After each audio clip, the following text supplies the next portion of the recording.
This is part 2 to the Jesus Report, the Rabbi J revealed by the Dead Sea Scrolls by Johannes Lehmann. Enlarging it so you can read it with us on your screen. The discovery of the Dead Sea Scrolls cuts at the whole historical basis of Christianity. The fact that scrolls written before the birth of Christ contain much of Christ's ideas and that they can clear up contradictions which have puzzled scholars for centuries demands a rethinking of our beliefs about Christianity. Johannes Lehmann asks, who really was Jesus? How can we reconcile the picture of Christ which has come down over the centuries with the man the Romans crucified and whom they must have regarded as a dangerous political firebrand? Investigation of the Dead Sea Scrolls suggests that the Essenes sect can provide the answers, yet the Essenes were never mentioned in the Bible. Lehmann demonstrates how first the suspicions of the Roman authorities and then the teachings of Paul could have acted as filters for the interpretation and eventual distortions of the recorded facts about Jesus.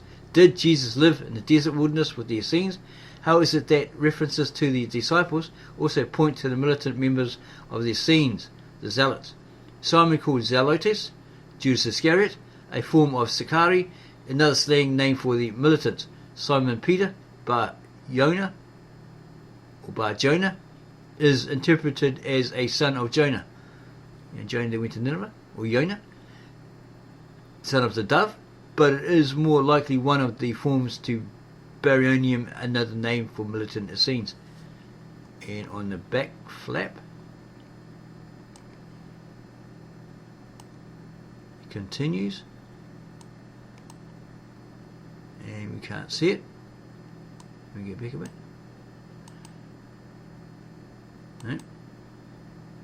No back flap there. There we can see. Okay, so I'm going to read this book. Have a look at this book. The Jesus Report. Okay, continued from front flap. It says continued on back flap and it's over there. When did Christ hold the Passover meal? The Last Supper on the wrong day? Was John the Baptist also an Essene? Could he in fact have spent so much time so close to the Essene community without being a member? The teachings of Christianity remain untouched and as potent as ever, but the powerful influence of the Essenes and the entirely different picture of the life of Christ makes this a startling and controversial book.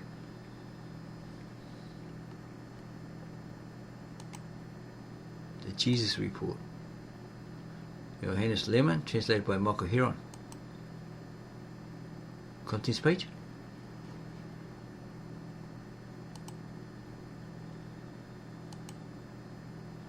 Introduction. All institutions have an innate tendency to settle down and become complacent and try hard to show that they have a value per se. The institution of the church has not escaped this ideological process either, and so it has needed control and revision just like other organisations. It is neither sacrosanct nor untouchable, and it has frequently had to accept reinterpretations during the 2,000 years of its existence, whether it wanted to or not. All these reinterpretations were based on the assumption that with the passage of time, the institution of the church had moved too far away from its original program, because, unlike other religions, Christianity claims to have a historical origin and to be based on a historical personage who lived in a historical and consequently verifiable age.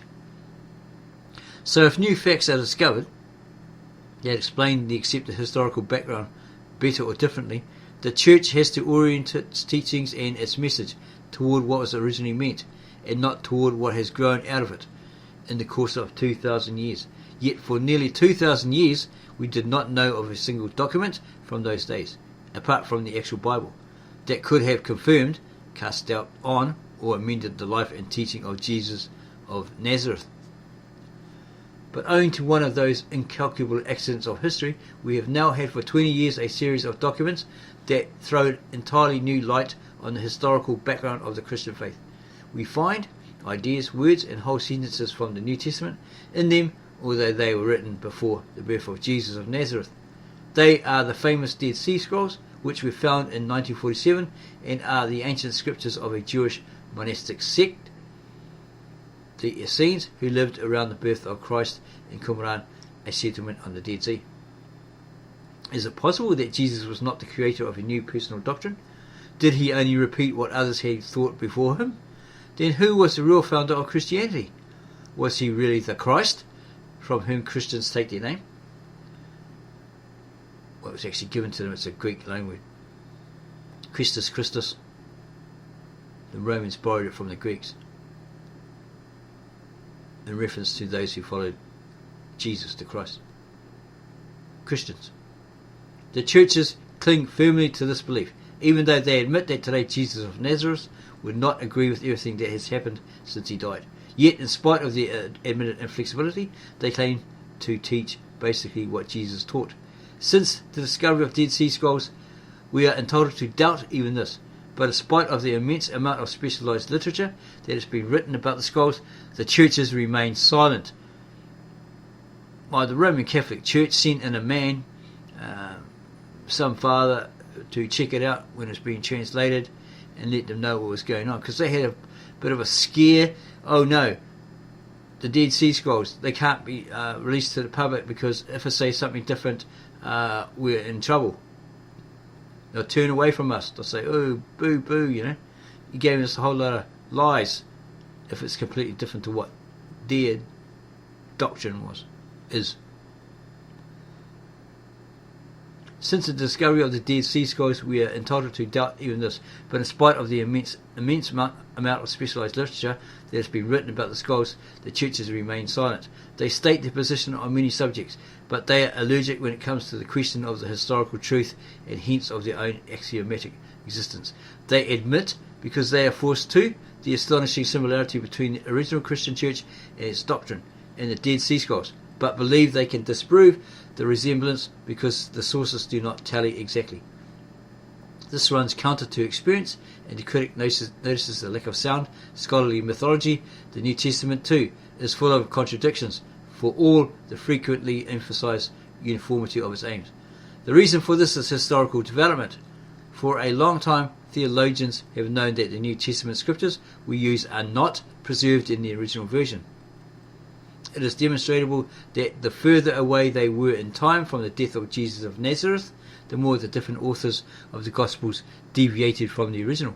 Paul, who never saw Jesus and carried the Gospel from the cramped Jewish world to the Greek sphere of culture, and so inevitably distorted it, supposedly, was long ago called the first falsifier of Christianity.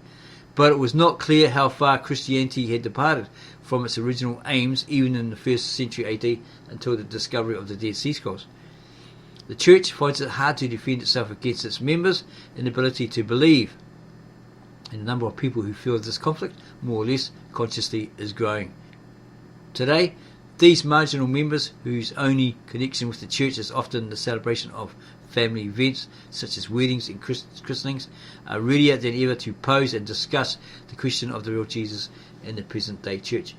This book assembles the facts necessary for this discussion.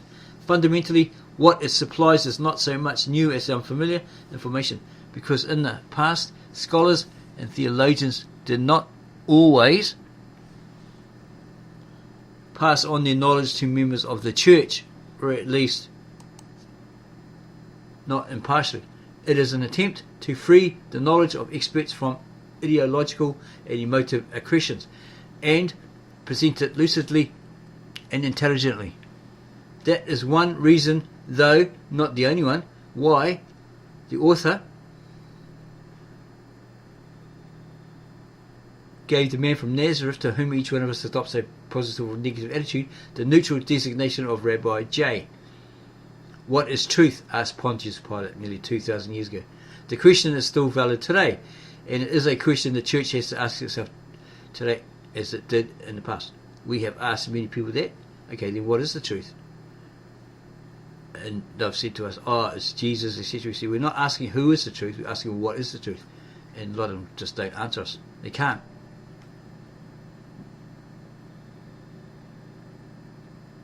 Perhaps Church and Christianity are no longer identical, and we simply do not see it. Perhaps faith has been replaced by ideology, and we do not perceive it. Perhaps Rabbi J would not be a member of a Christian church today, and we dare not face the possibility. Perhaps we are equating things that are not really connected, because the blind spot in our eyes deceives us. Perhaps everything is quite different from what is currently accepted. That, at least, is the theme of the mystery of Rabbi J. That can be discussed and written about today on the basis of the sources available to us. Chapter 1. The blind spot. None of us ever knew Rabbi J. Everything that we have been able to learn about him and his extraordinary life, we know through intermediaries. Well, people in between, right? The middleman. For Rabbi J is dead, and even the intermediaries did not know him. These were not eyewitness accounts, and for some time people believed that that might be the reason for the confusion and the strange obscurity surrounding Rabbi J's life. Furthermore, they depended on the different and frequently contradictory accounts the further Rabbi J retreated. To many people, Rabbi J was like a star in the sky that becomes invisible at the very moment that we look at it directly, yet twinkles again when we look past it, because a remarkable caprice of nature has arranged the blind spot in our eyes, so that anything we gaze at intently remains in darkness. In other words, if we begin to look past Rabbi J, and his face no longer holds the centre of the stage, we learn more about him. The less we look at him, the better we can get to know him. The hazier the rabbi's face, the clearer his life. In his views, wishes and dreams, he differs even more sharply from the figure propagated by his biographers and created by his worshippers. As we soon noticed, neither group told the story of Rabbi J. They simply mirrored their own destinies in his life. They said Rabbi J, but they meant themselves. They projected their difficulties onto him and transferred their hopes to him. They made a legend out of Rabbi J because they did not, could not, and did not want to understand him. For example, Rabbi J was a Jew. The title Rabbi makes clear that to everyone, or that clear to everyone. But hardly anyone who knows anything about him faces up to the fact. Reluctantly, people feel that he may have looked like a man next door, only rather more distinguished.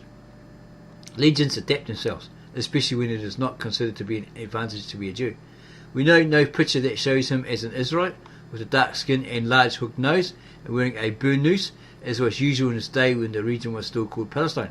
Rabbi J has even lost his face, although there is a description of him. The Roman official Lentulus describes him as having nut brown hair, or chestnut brown hair. Chestnut brown, chestnut that's ripe. That is smooth down to the ears, and from the ears downward forms soft curls and flows onto his shoulders in luxuriant locks, with a parting in the centre of his head after the fashion of the Nazarenes. A smooth, clear brow and reddish face without spots or wrinkles. Nose and mouth are flawless. He wears a full, luxuriant beard, which is the same colour as his hair, chestnut brown, and is parted in the middle. He has blue-grey eyes with an unusual varied capacity for expression. Today, we still see these figures with beards like Moses, venerable patriarchs and caftans by the Wailing Wall in Jerusalem. We meet the same types with brown earlocks as they stand by Abraham's tomb at Hebron, muttering prayers and swaying constantly like pendulums. And why should Rabbi J have looked any different from his descendants? Historians doubt if this description is genuine, for why should a Roman have described a Jew so generously? Everyone knows what Jews look like, but what did Lentulus say? That he was of medium height, 15.5 fists tall? Who would bother to invent a detail like that? For a height of just under 5 feet was nothing special, even in those days. And who would contradict all the other accounts by saying, he is cheerful in seriousness, sometimes he weeps, but no one has ever seen him laugh? Who was this Rabbi J? One thing is clear, he was a Palestinian Jew, and probably he did not wash as often as we consider necessary nowadays. He spoke Aramaic, that would be the Galilean Aramaic, a language that is no longer spoken today. That's the Galilean Aramaic. He lived in a barren wilderness in which a modest plantation around a spring is still called Paradish, after the ancient word for paradise. That's Paradish, after the ancient word for paradise. He lived in a world in which water was so precious that at baptism it was made the symbol of the conversion from life hitherto to real life. In the solitude of an interminable landscape, he saw the glittering stars of a hot desert night. He prayed to an invisible God who was never portrayed and whose name Jews hold too sacred to pronounce, even today. That's why they call him Hashem. He lived in different scenery and in a different world from ours. and the things he took for granted are foreign to us. And if you have not been in the Judean desert and near the Dead Sea, if you do not speak his language and do not live in the same tradition and world of ideas, and only a Jew can do so, then you will never really understand Rabbi J. So the author's attempt to write about his life is difficult. He himself is not a Jew, and he grew up in the Christian West. He started off with the best premises for misunderstanding him, even though he knew all about the Pharisees and Sadducees, the temple at Jerusalem, the Babylonian exile, and the major and minor prophets. For in his opinion, nearly everyone in the Christian West who has studied or written about the Jew, J, has inevitably misinterpreted or misunderstood him. The reason for this is that Rabbi J's life has passed through two filters. One filter made people obscure his life from the very beginning for their own special reasons, because they dared not put down the true motives behind it. So some of the difficulties are obviously in the life of the man himself. His actual life is in opposition to his biography, and only the fact that the obfuscation was not wholly successful enables us to discover the true motives by doing a little detective work and thinking logically, and so draw a new picture of him. The second filter did not so much obscure as distort his life. Its effect was to make the already vague picture lose nearly all its individual features. The rabbi became his own legend simply because after a certain time people no longer understood or wanted to understand many details of his life, and so arrived at a new personal interpretation against which he could no longer defend himself. There is an amazingly simple example in Rabbi J's life of how translators could misunderstand the elementary meaning of words by trying to be too profound just because they were not Jews. One of the stories about Rabbi J begins by mentioning a day without telling us to what it refers. The passage reads, "And the third day there was a marriage in Cana of Galilee, and the mother of J was there, and both J was called and his disciples to the marriage." Nowhere in the Gospel according to St. John do we hear about the first or second day, although the previous, more or less connected stories are introduced on 3 occasions by the locution "the next day." Whichever way one reckons, the third day is either unintelligible or unnecessary. For this reason, many translators have had trouble with this passage. One of them left the apparently unintelligible words out and wrote, "There was a marriage at Cana in Galilee." A modern German translation reads, 3 days later a marriage feast took place at Cana, a town in Galilee, while another modern translation which says 2 days later a marriage took place at Cana in Galilee is talking absolute nonsense, for if Rabbi J was still by the Dead Sea, he would have had to cover the 75 miles from Jericho to Cana in one day, to be at a wedding the day after next. Many theologians interpreted the third day symbolically. Because turning the water into wine at the marriage in Cana was Rabbi J's first miracle, they saw in this a secret reference to the resurrection, the miraculous event which also took place on the third day. Thus, the marriage at Cana prefigured the image of the heavenly bridegroom. In any case, the passage is obscure, if not completely unintelligible, to a Christian. It is not to a Jew. He can translate the Greek of the New Testament back into Hebrew and see what the Aramaic original might really have meant. For all the information about Rabbi J has come down to us in a foreign language, namely Greek. The Jewish religious scholar Shalom ben Chorin writes about this passage in his book, J, the Nazarene from the Jewish point of view. But if we translate the text back into Hebrew, into the atmosphere and background to which it belongs, we read Bayom Hashlishi, Yom Hashlishi, the third day is simply Tuesday, because the Jewish week begins on Sunday and ends on the 7th day, the Sabbath. The individual days have no names, with the exception of the Sabbath or Shabbat, which means day of rest. They are only numbered first, second, third day, etc. And the third day, Tuesday, was and still is the classical day for Jewish marriages, for it is Kiv Tov, the day of the twice repeated "it was good" in the story of the creation in Genesis 1:10 and 12. Although the Talmud prescribes Wednesday as the day for the marriage of virgins. Tuesday, the third, was then and still is preferred as a wedding day by simple country folk, and those are the kind of people we are talking about in Galilee. Twice in the Bible it says, "For it was good," so that one ki tov applies to the bridegroom and another to the bride, and they all enjoy a doubly fortunate marriage. That is the simple solution of the puzzling time reference in the story of the marriage at Cana. Scholars have made a tremendous mystery out of this third day, but none of them realized that it was no more than a Jewish farmer's wedding in Galilee.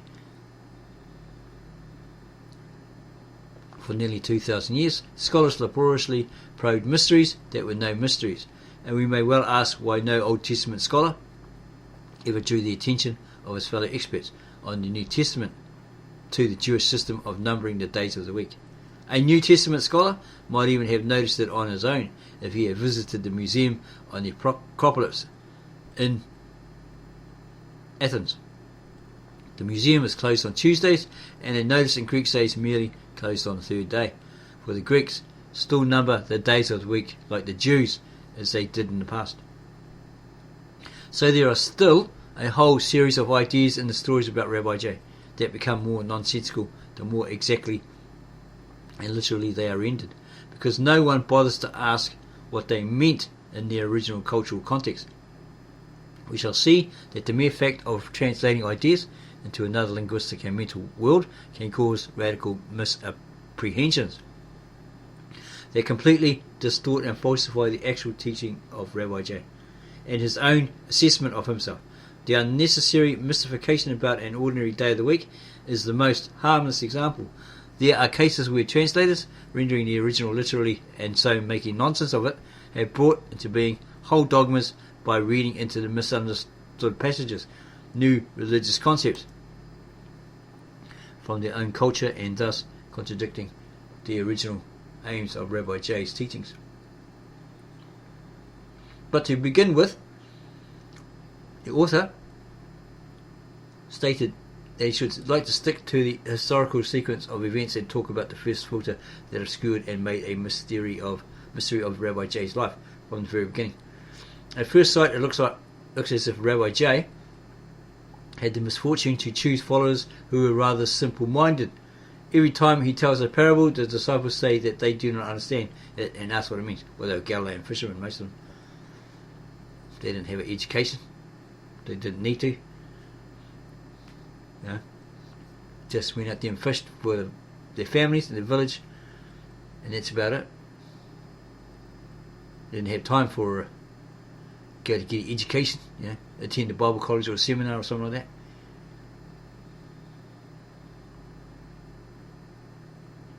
This could be a stylistic trick of the evangelist to give Rabbi J a chance to explain, but the disciples were not really stupid. Obviously, the parables were deliberately formulated so that they could not be understood straightforwardly. I guess they'd have to take the time to think about it, right? Obviously, they contained, besides the literal meaning of the words, a second hidden meaning which only initiates understood. That's what Christ said, right? He says, the people hear, but they don't understand. They're blind. They can't see. They're blind. All this sort of stuff. What it says in the scriptures. It just goes in one ear and out the other. That's why he speaks in parables. Obviously, they contain, besides the literal meaning of the words, a second hidden meaning which only initiates understood. A passage in the New Testament makes that clear. And the disciples came and said unto him, Why speakest thou unto them in parables? He answered and said unto them, Because it is given unto you to know the mysteries of the kingdom of heaven, but to them it is not given. For whosoever hath, to him shall be given, and he shall have more abundance. But whosoever hath not, from him shall be taken away even what that he hath.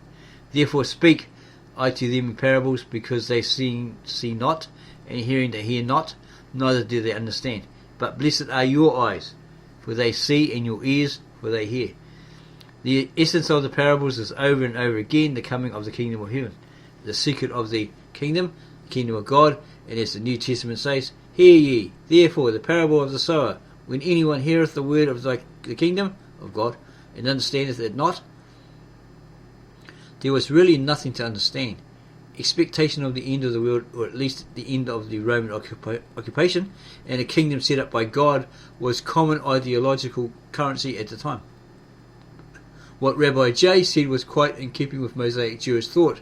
John the Baptist had preached the very same thing, and the Old Testament is full of such expectations. So where was the secret? Why could not everyone know and understand what he said? The idea suggests itself that the rabbi's words concealed another secret that was not explicit, that they had a double meaning as in a mystery religion. His audience obviously felt this too, and it came to pass when Jesus had ended these sayings, the people were astonished at his doctrine, for he taught them as one having authority, and not as the scribes. It's a bit like, we compare it to Bruce Lee when he was trying to teach his Jeet Kune Do to his students. And you realise, yeah, some of them were like Steve McQueen. He had it, man. If you came out of it, that was it, baby. You're gone, right? He'd flatten you. But whereas James Coburn is really tall in it. He was more of a gentleman, you know. He liked the philosophy of it. But he found that he just couldn't understand why people couldn't get his Jeet Kune Do, right? So that's why he closed the schools and stuff like that. It's similar to this parables, you know, like Jesus is telling them and they're just not getting it, you know. It's all having a dual meaning and it's still not getting it, right? Like he said to those Pharisees, knock down this temple or destroy this temple and I'll rebuild it in 3 days. So they thought, this took like 40 years or something to build. How can you knock it down and build it again in 40 days? You know, it took 40 years. What that? Because he wasn't talking to them like that. He was talking to them in a parable, right? He's saying his body, his temple, his body's a temple, right? Kill him, and it'll rise up again, resurrect in 3 days. That's what he's saying. But they just didn't get it.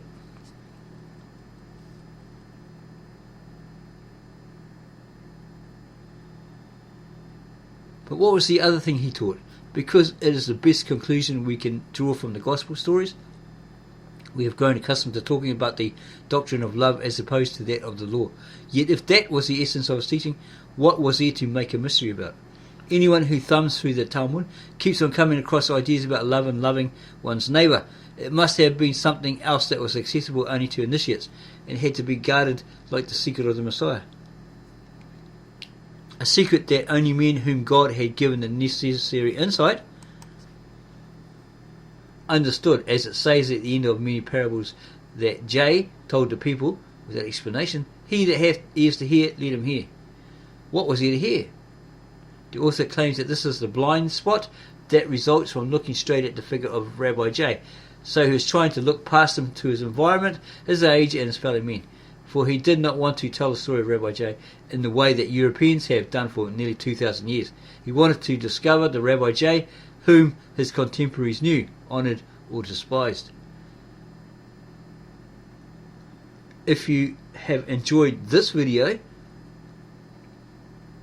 give us a like, subscribe to our channel, add your comments below. We'll get back to you on those as soon as you can.